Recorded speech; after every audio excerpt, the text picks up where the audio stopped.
Don't you remember me? The words hit Daniel Mercer so hard that the wine glass slipped from his fingers. It shattered across the floor of the restaurant. For a second, nobody moved. Daniel stared at the woman sitting across from him. Her face was older now. Her hair fell softly around her shoulders, and her elegant blue dress probably cost more than the monthly rent on the tiny apartment where he had grown up. But it wasn't the dress he recognized. It was her eyes. And suddenly, Daniel was 16 again. Rain hammered against a bus stop. A frightened little girl sat alone beneath a broken umbrella, crying silently while everyone else walked past. Daniel whispered, almost afraid of the answer. "Lily." The woman gave a small, painful smile. "It's Amelia now." The blind date had lasted exactly 11 minutes. And Daniel Mercer, billionaire investor, philanthropist, and the man newspapers called one of the most successful businessmen in America, suddenly wished he could disappear. Because 28 years earlier, he had promised that little girl he would never forget her. And he had. Daniel hadn't wanted to come on the date. His younger sister, Rachel, had spent 6 months insisting that money had turned him into a man who scheduled his emotions between board meetings. Daniel disagreed. He simply believed romance became complicated when people recognized his name. So Rachel arranged this dinner without telling the woman who he was. No famous surname. No security detail waiting at the door. Just Daniel, wearing an ordinary navy jacket, pretending to be a middle-aged architect. He had even left his expensive watch at home. Across the table, Amelia Cross had done something similar. Daniel learned only later that she had intentionally hidden her own identity. She was the founder of Crosswell Medical Systems, one of the largest privately owned healthcare companies in the country. 2 billionaires had been introduced by mutual friends, and both had arrived pretending to be ordinary. But Daniel barely noticed the irony. He couldn't stop looking at her. "Amelia," he said again. She nodded. "You used to call me Lily." Daniel closed his eyes. The memory returned in pieces. The rain, a yellow backpack, a tiny plastic rabbit clutched against her chest, and a 7-year-old girl saying she was waiting for her mother. Daniel had been 16, exhausted from helping his widowed father repair cars all day. He had missed the last bus home and found her sitting alone. He bought her hot chocolate with the last money in his pocket. Then he waited. For 3 hours. When police finally arrived, Daniel learned Lily's mother had collapsed at work and had been taken to a hospital. The child had been left at the bus stop by a confused neighbor who promised to return. Daniel remembered sitting beside her in the police station. He remembered her falling asleep against his shoulder. But most of all, he remembered what she asked before officers took her away. "Will you come back tomorrow?" Daniel had smiled. Of course. Then life happened. The next morning, his father had suffered a heart attack. Within 2 weeks, Daniel and his father had moved across the state to live with relatives. He never returned. He never found Lily. And eventually, he stopped thinking about her. Amelia looked down at the broken glass between them. "You didn't come." Daniel felt something inside him sink. "I was 16. I know. My father got sick. We had to leave. I know that too." Daniel frowned. That was the first twist. Amelia hadn't spent 28 years angry because he disappeared. She had spent 28 years knowing exactly why. "I found you," she said quietly. Years later, Daniel stared at her. "What?" "When I was in college." She explained that after her mother recovered, she remembered the boy who had stayed beside her when everyone else had somewhere else to be. She knew his first name. She remembered the garage where his father worked. Her mother helped her search. Eventually, they found a newspaper article about Daniel winning a scholarship, then another about his first business, then hundreds more. Amelia smiled faintly. "You became impossible not to find." Daniel didn't know whether to laugh. "So why didn't you contact me?" Her expression changed, and Daniel understood that this was not going to be the happy reunion he had imagined. "Because by then," she said, "I didn't know if I mattered to you at all." The restaurant seemed suddenly quieter.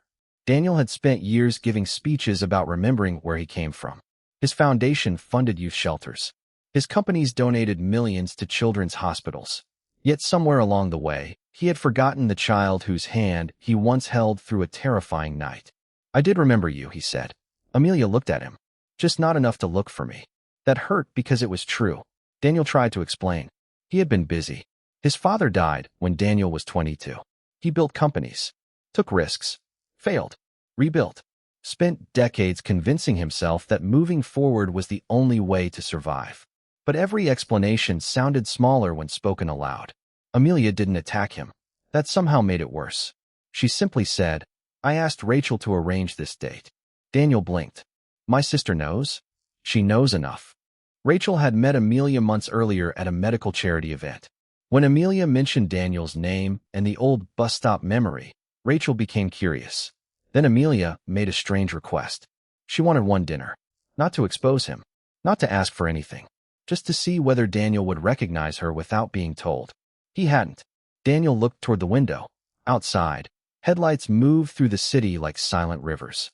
"I failed," he said. Amelia shook her head. "You were 16, Daniel. You didn't fail me then." Her voice softened. "You forgot me later." That was the bigger wound. The waiter arrived with apologies and offered to move them to another table. Neither of them wanted to continue dinner. Daniel thought that was the end. He paid the bill, thanked the waiter, and stood outside beneath the warm glow of the restaurant entrance. Amelia followed. "Why did you really want to see me?" he asked. She hesitated. Then came another surprise. "My mother died last month." Daniel's face fell. Amelia looked toward the traffic. "The last clear conversation we had was about you." Daniel said nothing. "She told me something I never knew. That night at the bus stop. She wasn't the one who sent me there." Daniel listened. "The neighbor had forgotten me completely. My mother had never asked anyone to leave me there. She said if you hadn't stopped, no one knew how long I would have been alone." Amelia finally looked at him. "My mother wanted me to thank you properly." Daniel swallowed. 28 years.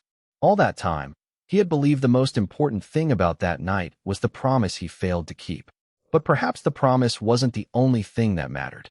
"I don't deserve your thanks," he said. "Maybe not for remembering me." A small smile appeared on her face. "But you deserve it for stopping." Daniel laughed once, quietly. It was the first real laugh of the night. For the next hour, they walked through the city. No chauffeur. No assistants. No billion-dollar companies. Just two people sharing memories they had carried in completely different ways. Daniel learned Amelia had become successful partly because her childhood taught her how quickly ordinary people could become invisible. She built medical clinics in neighborhoods larger corporations ignored. Daniel told her about his father, his mistakes, and the strange loneliness of becoming successful after spending his whole life believing success would fix loneliness. At a street corner, they stopped. Amelia's car waited nearby. "This isn't a second date," she said. Daniel smiled. "That's a little harsh." "It isn't." "Third." She laughed. Then she grew serious. "I didn't ask Rachel to arrange this because I wanted a relationship." Daniel's smile faded slightly. "I know. I wanted to close a door." He nodded. "And did you?" Amelia looked at him for a long moment. "No." She reached into her handbag and handed him a small, worn photograph. A teenage boy stood beside a little girl at a bus stop, both holding paper cups of hot chocolate. Daniel stared at it. "Your mother took this?" "From across the street. She had come looking for me, but collapsed before she reached us. Someone found her after." Daniel held the photograph carefully. On the back, written in faded ink, were 6 words. He stayed when he didn't have to. Daniel looked up, but Amelia was already walking toward her car. "Amelia." She turned. This time, Daniel didn't ask her to stay. He simply said, "I remember now." Her eyes filled, but she didn't cry. "I know," she whispered. And then she left. Daniel stood alone beneath the city lights, holding a photograph of a boy he barely recognized. For the first time in years, he understood something money had never taught him. We often measure our lives by the things we build, earn, and achieve.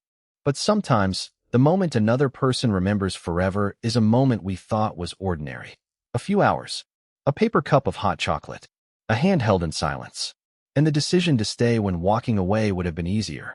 Because kindness doesn't always change the world in the way we expect. Sometimes, it changes one person, and one person carries it for a lifetime.